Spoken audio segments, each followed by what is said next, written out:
Morning, everyone. Lovely to see you all here after what I hope was a very enjoyable Easter break. It's my assembly this week, and my assembly is about listening and improving our skills of listening and why we even listen in the first place. So I'd like us to start by looking at that partial logo on the screen there. Can any of you shout out at your form teacher what that logo is from? I'll give you a couple of seconds to have a think and a shout out. And I'm sure most of you have got it. That is the logo for the record store, HMV. Now, I say record store, you probably know it as a DVD, T-shirts, books, record players. They sell everything now, but back in the day, it was just a record store. And there's plenty of them around, Cardiff, Caerphilly, Newport, Cumbrans. I'm sure you've all been in the HMV store, but do you know what the letters HMV stand for? Maybe your form tutors do, but do you? So I'll give you another 10 seconds to have a little think about that. Shout out some answers. What does HMV stand for?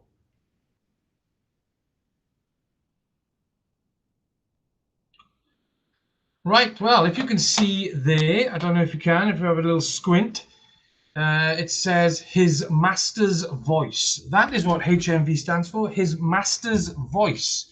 And let me explain why. Just before the First World War, so over 100 years ago, this company was created because they had figured out the technology of recording audio signals onto what we call vinyl, or you might know it as records.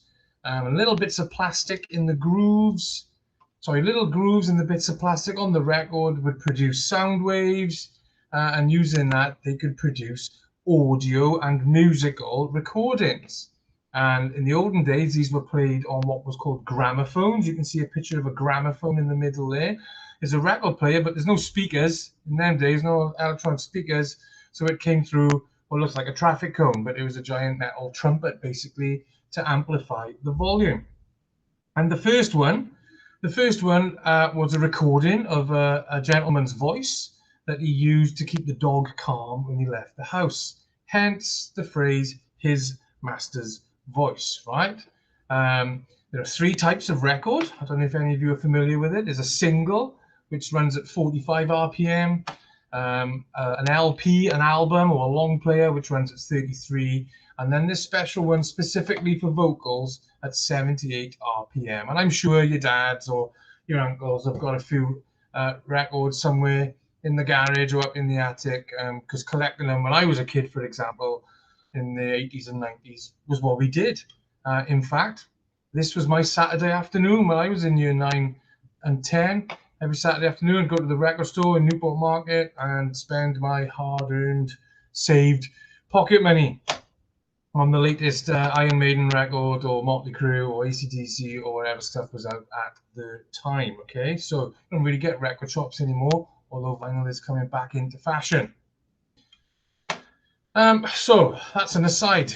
We're here because we're talking about listening. So why do you think listening is important? Why do we need to listen? And there's some really obvious ones that you don't think about, you take them for granted, right? Think of this phrase here. We have 2 ears, but only 1 tongue. So we should speak less and listen more. How apt for some of us. Now, listening is all part of learning. Yes, you will learn from doing and seeing, but primarily listening is the key. Okay, so it's amazing what you can learn when you listen.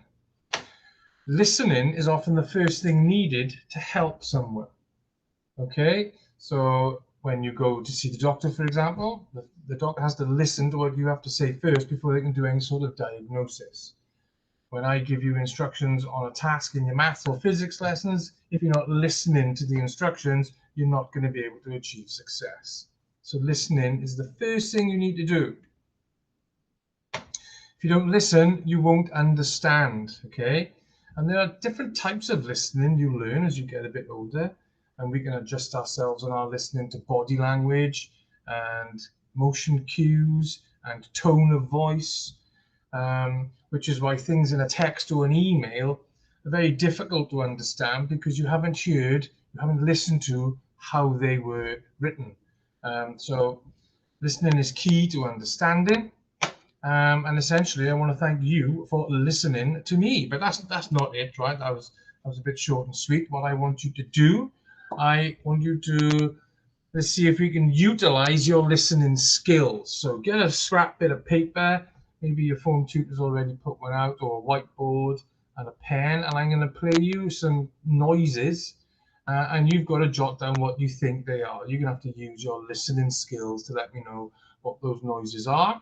And the teacher then will give you the answers and collecting the highest score, send them to me, and I'll give you a reward on class charts. Okay, so a bit of fun. Practice your listening skills throughout the day in class, but also in the next 5 minutes on this little task. Okay, there's the YouTube link for your form teachers to give it a go. Have fun, enjoy, good luck, and good listening, please.